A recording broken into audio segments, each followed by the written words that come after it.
Welcome to the Complete Spelling Program Introduction video. Copyright 2012, The Read Write Company Limited. The aims of the program. The program is designed to be used in an inclusive classroom. The single group with extensions approach to differentiation aims to facilitate the teaching of spelling in an inclusive classroom setting. The program aims to establish transfer of spelling into independent writing. Although spelling is the primary aim of the program, spelling is also seen as key in the development of independent writing. To enhance independent writing, a key focus of the program is the development of vocabulary understanding and usage. The learning strategies promoted in the program aim to develop phonological and orthographic knowledge. Correct spelling is dependent on interaction between these two sources of knowledge. These learning strategies are listen, search, select and write, and look, say, cover, write and check. The program uses visual patterns that are consistent in sound and spelling. This reduces the demands on working memory and aids organization in long-term storage. The structure of the program also aims to enhance phonological and orthographic awareness and efficient organization in long-term memory. This aids recall. The support activities aim to engage phonological, orthographic, semantic, and syntactic processing, as well as application of spellings learned in independent writing. Orthographic knowledge is knowledge of the spelling patterns and letter sequences which identify one orthography from another, the spelling system of an alphabetic language. If you look at the words written in German or another language, you will know that it is not English, because the letters occur in combinations that do not appear in English.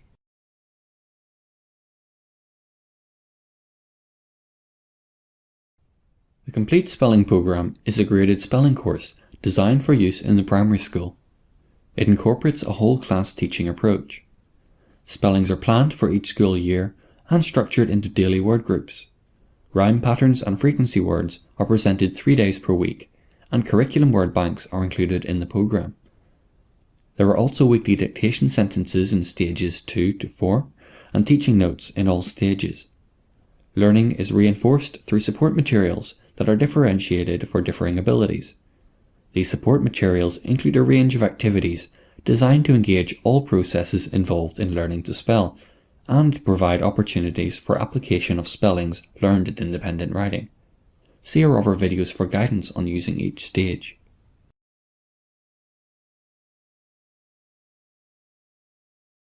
The program for Key Stage 1 is set out in 3 stages. Stage 1 is intended for use with Year 2, 5 to 6 year olds. The Stage 1 program is designed to start in the second term of Year 2 and runs for 20 weeks. Stage 2 of the spelling program is designed for use with children in Year 3, 6 to 7 year olds, and has spellings planned for 32 of the 38 weeks in the school year, with a further 2 lists of rhyme tests. Stage 3 of the spelling program is designed for use with children in Year 4, 7 to 8 year olds, and has spellings planned for 33 of the 38 weeks in the school year, with 1 further list which is a rhyme test. We want children to be able to use the spellings they are learning in independent writing. Therefore, the teaching of spelling must involve more than a knowledge of sounds and words, or the memorization of visual features. The process of learning to spell, and of conveying meaning through writing, must involve the development of language understanding. The process of learning to spell in the classroom, therefore, is a complex one. It starts with the development of strategies to enhance processing, the organization and storage of new knowledge, and the retrieval of this knowledge for appropriate application.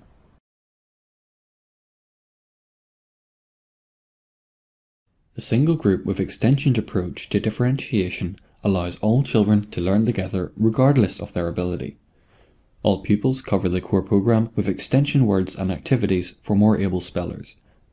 This approach aims to prevent any negative impact associated with ability grouping on the performance of lower ability children and children with specific literacy difficulties. It is intended, therefore, that all children participate in the whole class discussion about the meaning and usage of words to be learned and strategies to be employed for learning them. This whole class teaching approach allows children experiencing difficulty to participate in the same teaching focus as their peers, but with appropriately differentiated follow-up activities targeting different learning outcomes. Pupils are made aware from the outset that they can initiate a move to a different level when they feel they are ready. This allows pupils greater control over the group in which they are placed, and therefore greater control over their own learning. The fact that the grouping is flexible is intended to have a motivating effect on children who might otherwise give up. Some children may settle at a level that provides them with challenging activities and success, and therefore may not need to move between levels. This allows children to experience success, feel challenged, and enjoy learning. There must be no pressure or competition to work at another level. A move to a different level must not be perceived as an end in itself, but simply an appropriate level to be working at. In the complete spelling program, the planning and differentiation is already done for the teacher. Therefore, the skill required from the teacher is in placing the child on the appropriate level of the program. Because movement between the levels of the program is possible given the program design, if a teacher places the child on a level that is too easy, then it may be quickly recognized that a move is necessary, and this may be carried out with ease. It is always better to start a child on a level that may be too easy, then move the child onto more difficult work, rather than start the child on a level that is too challenging and have to move the child onto easier work. Enhancing self-belief in young children is important for motivational reasons, as ability to persist with difficult tasks is an essential component of success.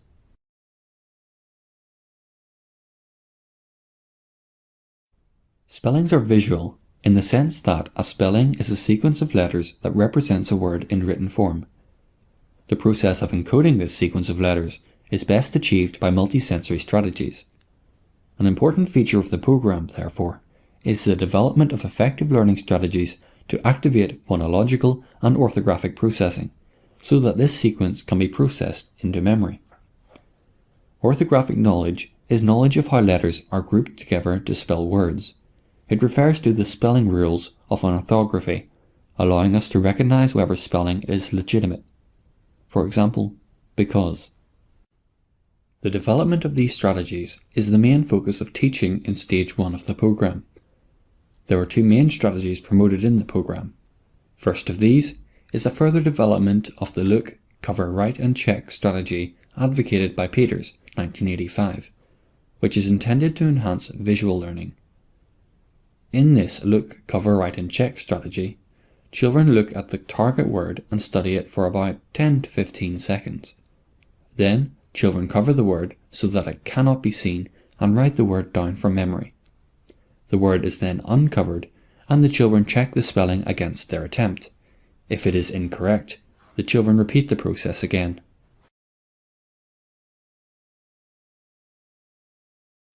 Within the complete spelling program, the frequency words are learned using look, visualize, say, cover, write and check. This procedure is described in this table. The ability to acquire orthographic knowledge is vitally important for spelling development, especially in the later stages when phonological knowledge cannot be relied upon to spell words accurately due to the high proportion of words that are not phonemically regular. Many high-frequency words which do not conform to regular phoneme-grapheme correspondences are required by children in their earliest attempts at independent writing. For this reason, it is necessary to use visual knowledge in the early stages of spelling, even though the predominant strategy is phonetic.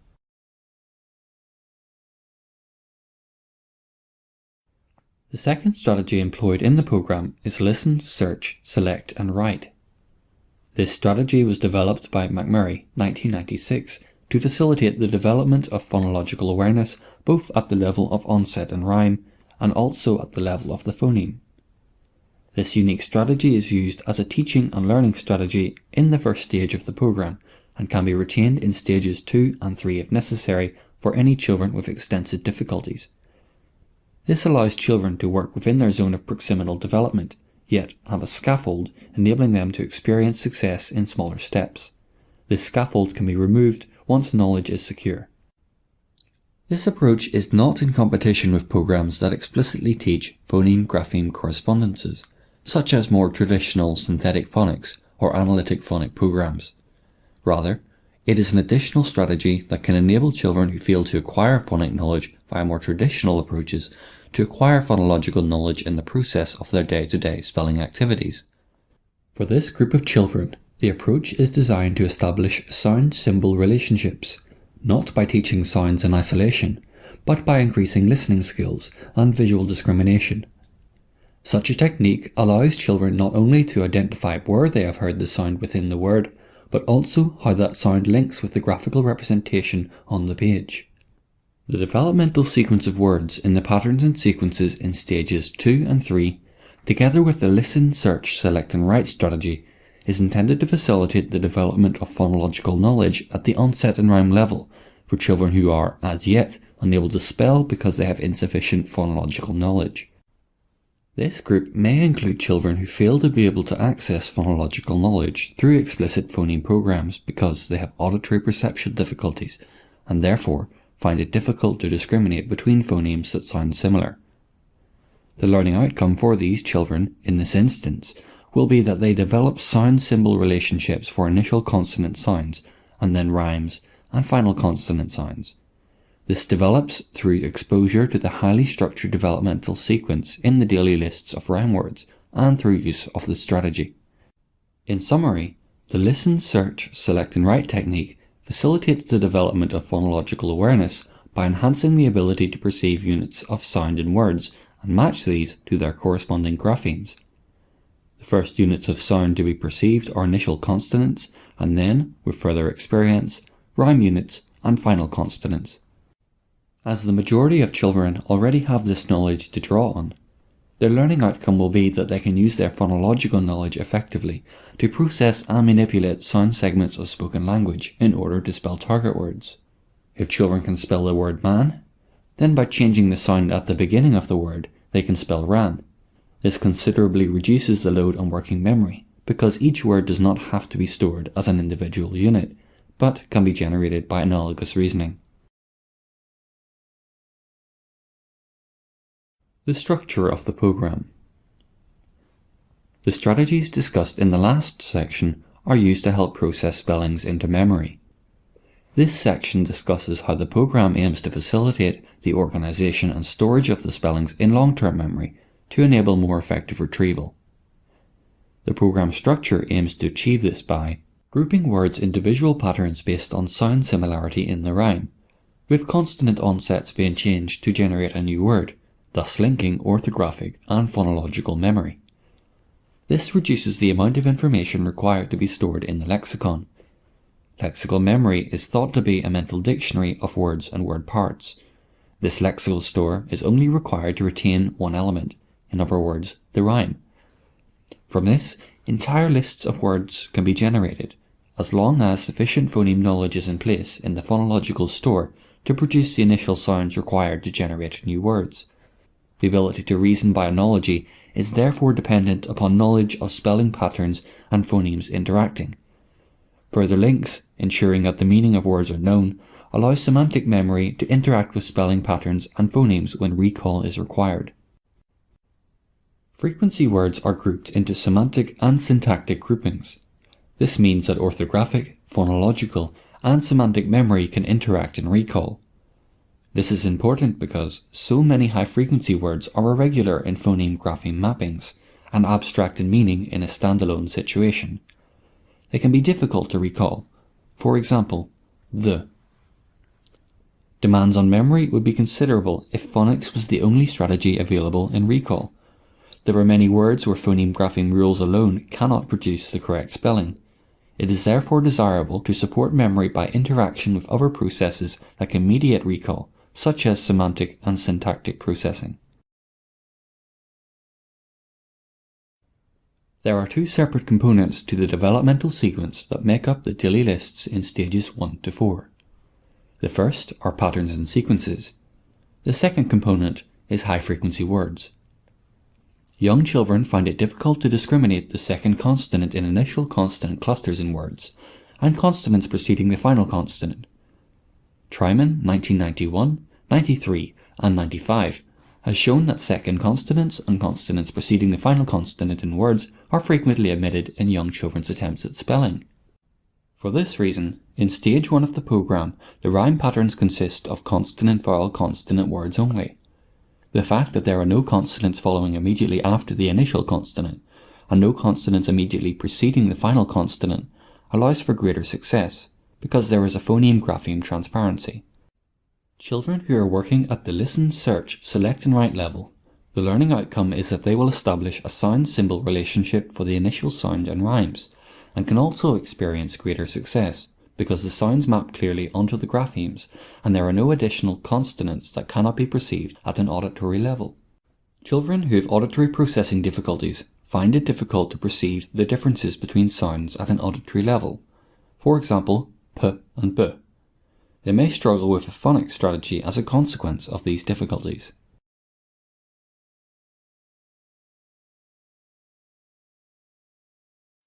In stage 1, all the consonant-vowel-consonant words with the same vowel are covered first, and when all the consonant-vowel-consonant words containing that vowel have been exhausted, the lists containing the next vowel are introduced.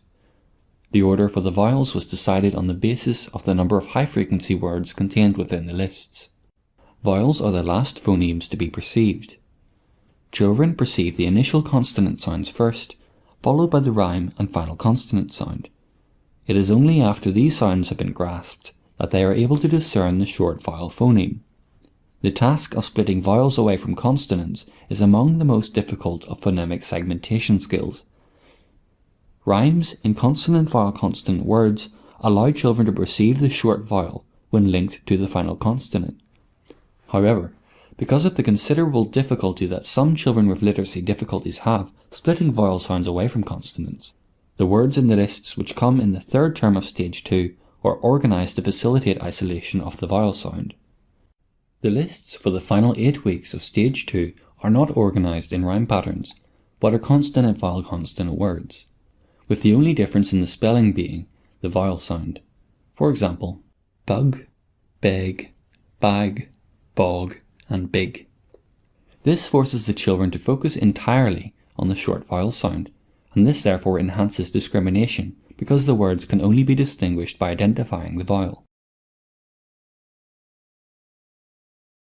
All the rhyme patterns covered in stage 1 of the program are repeated in stage 2, but the lists now include initial consonant blends and digraphs.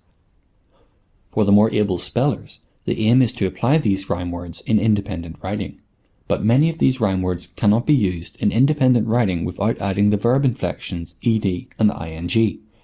For this reason, this teaching is important. The program aims to establish strong semantic links for the rhyme words, so there is a teacher-led whole class discussion to encourage pupils to explore the range of ways some spellings can be used. There is little point in children knowing how to spell lap if they don't know how it can be used. For example, I ran 2 laps of the racetrack. The cat sat on my lap. The cat is lapping up the milk.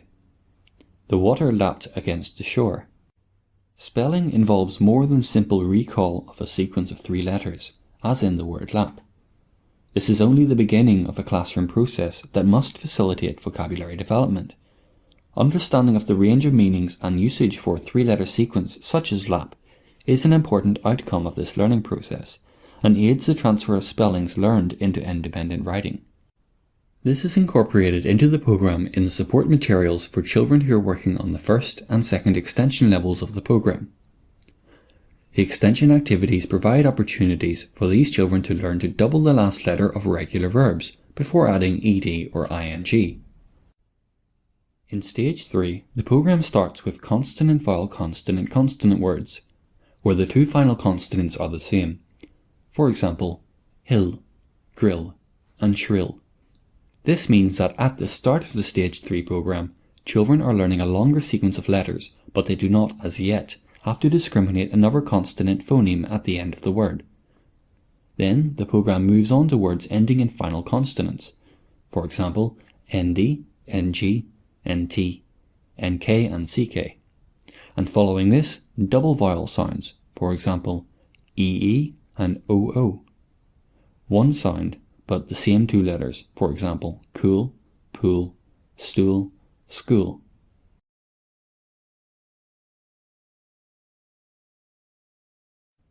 The high-frequency words in Stage 2 and Stage 3 are grouped semantically and/or syntactically, and are not strictly in order of frequency of occurrence. This is so that the words presented each week can immediately be used in context. For example, going to the, my mum was, we went home, are examples of some of the groupings in the core high-frequency words in Stage 2. This helps children to see the link between what they are being asked to learn to spell and their independent writing.